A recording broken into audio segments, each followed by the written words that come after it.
I'm Heather. Standing in the middle of this once warm family gathering, I look around at the shocked faces of my relatives. My father, red-faced and seething, is shouting at me, his words lost in the chaos of his own rage. The wine glass he just shattered on the table lies in pieces at his feet, and the silence that follows his outburst is deafening.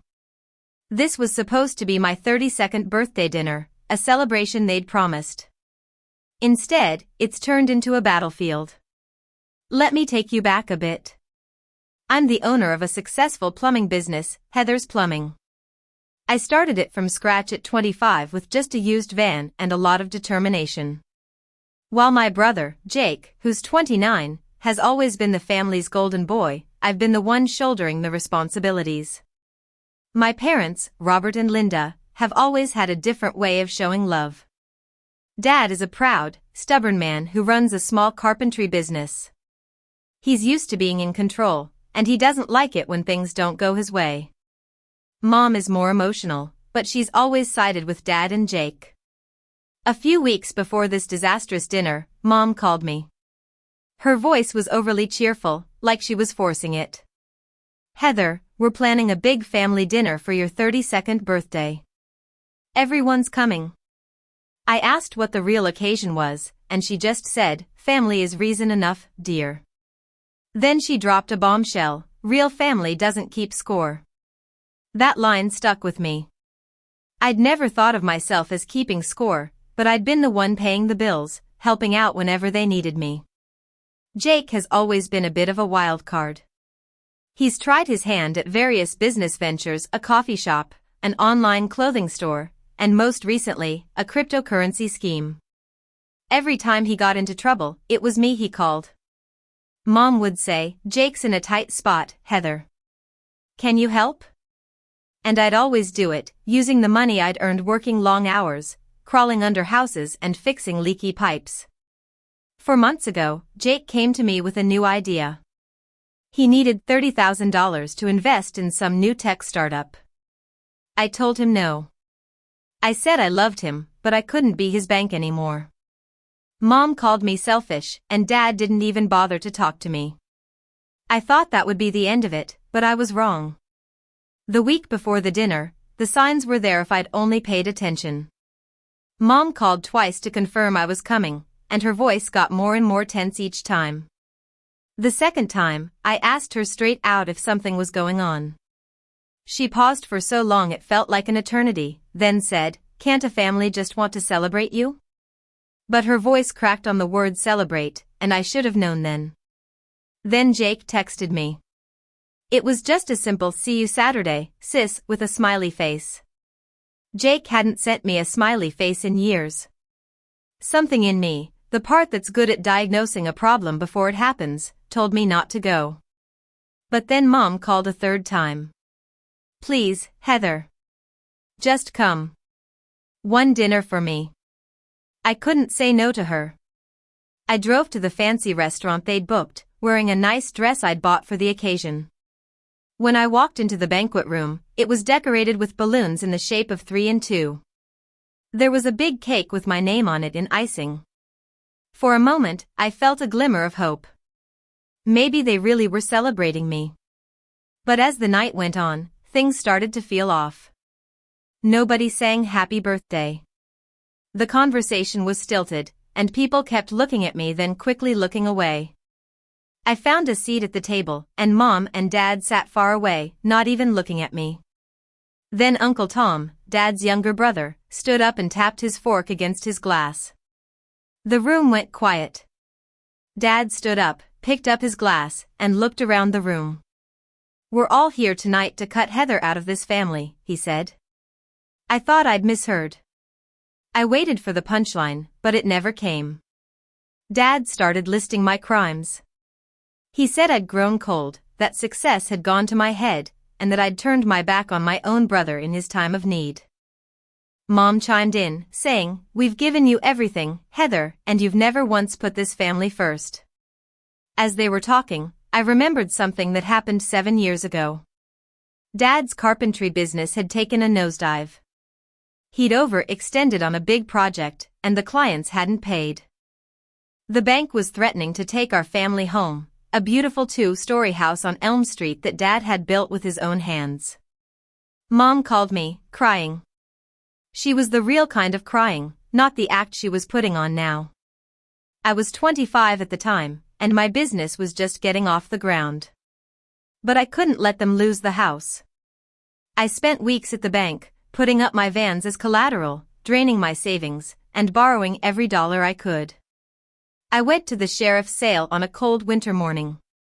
There were a few investors there, but I outbid them all. When the gavel came down, the house was mine. I didn't tell Dad the truth. I told him the bank had found a hardship program, and as long as they made a small monthly payment to a management company, which was me, they could stay in the house. Dad was so relieved. A week later, he left a note on my van. It said, "I'll never forget what you did, kiddo." I kept that note in an envelope with the deed to the house. Back at the dinner, as Dad was still ranting, my hand drifted to the bag in my lap. Inside was an envelope with the deed to the house, the receipt from the sheriff's sale, and that precious note. I opened the bag and looked at the envelope under the table. I felt a mix of grief and anger. Part of me had still hoped they'd see me for who I was, but this was the end of that hope. Jake then tried to be helpful. He said, "Heather, nobody wants a scene. It would be better if you stepped back from family stuff, the holidays, the decisions. Just sign off and let the rest of us handle things." I looked at him and repeated his words slowly, "Step back from the arrangements. Sign off." He nodded, thinking I was agreeing. I had a choice. I could storm out, throw the deed on the table, and make a scene. But I decided to do what I'd always done, fix the problem calmly. Before I could stand up, Aunt Sarah, Mom's older sister, spoke up. "Heather, honey. Aren't you going to say anything?"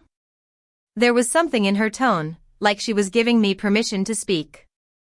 I stood up, walked to the front of the room, and picked up the microphone. Dad handed it to me like he'd already won. I tapped it, and it thumped live. "Thank you all for coming," I said. "Because tonight is a special occasion, but not the one you think." I started by talking about my life. 32 years ago, I was born into this family. I've spent most of my life trying to be useful, trying to make you proud. I then addressed Dad's accusations. "Dad, you said I turned my back on this family. But let me tell you what really happened." I asked the room, "How many of you know what happened to the house on Elm Street 7 years ago?" There was a murmur in the room. I explained how Dad's business had failed and the bank was about to take the house. I went to the auction. I put up my vans, drained my savings, and bought the house so you wouldn't lose it. I've been paying the mortgage ever since. I took out the deed and showed it to the room. "There's one name on this deed, mine." The room gasped. I then took out the receipt from the sheriff's sale and the note Dad had written me. "Dad, you said you'd never forget what I did. But tonight, you seem to have forgotten." Dad tried to deny it, saying I was making it up. But Uncle Tom, who'd always been close to Dad, took the papers and read them. His face changed, and he looked at Dad in disappointment.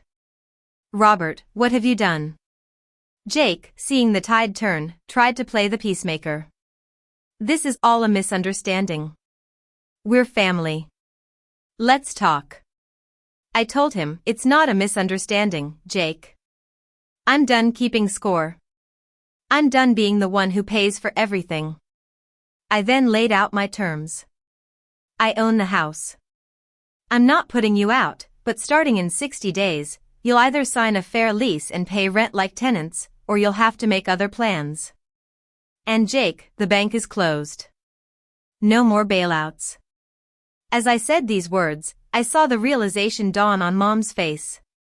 She'd always known how much I'd been doing, but she'd chosen to ignore it.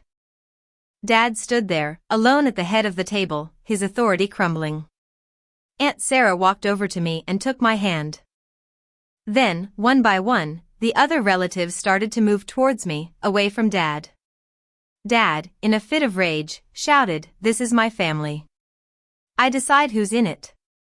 But his words rang hollow. I read the note Dad had written me into the microphone one last time. I'll never forget what you did, kiddo. Then I said, I guess tonight, you finally did. And with that, I set the microphone down and walked out of the room. In the parking lot, I stood by my van, the one with my business name on it. I took a deep breath of the cold night air. Uncle Tom came out and walked towards me. He looked at me with sadness in his eyes. I didn't know, Heather. None of us knew. I told him it was okay. I was too tired to be angry with him. I drove home that night, feeling a strange sense of relief. I knew things would never be the same with my family, but I'd finally stood up for myself. I slept better than I had in years. In the months that followed, Dad never apologized. Mom sent me a card with a few words that were close to an apology, but I'm still not sure what to do with it. Jake had to get a real job, and I heard he was struggling, but he was learning. I set up a small education fund for my little cousin Lily, Jake's daughter. She's 9, and she doesn't deserve to be caught up in all this. I went back to work, fixing pipes and making people's lives better. I finally learned the difference between the people who call because they need you and the people who call because they think they own you. And I'm okay with letting go of the weight that was never mine to carry in the first place.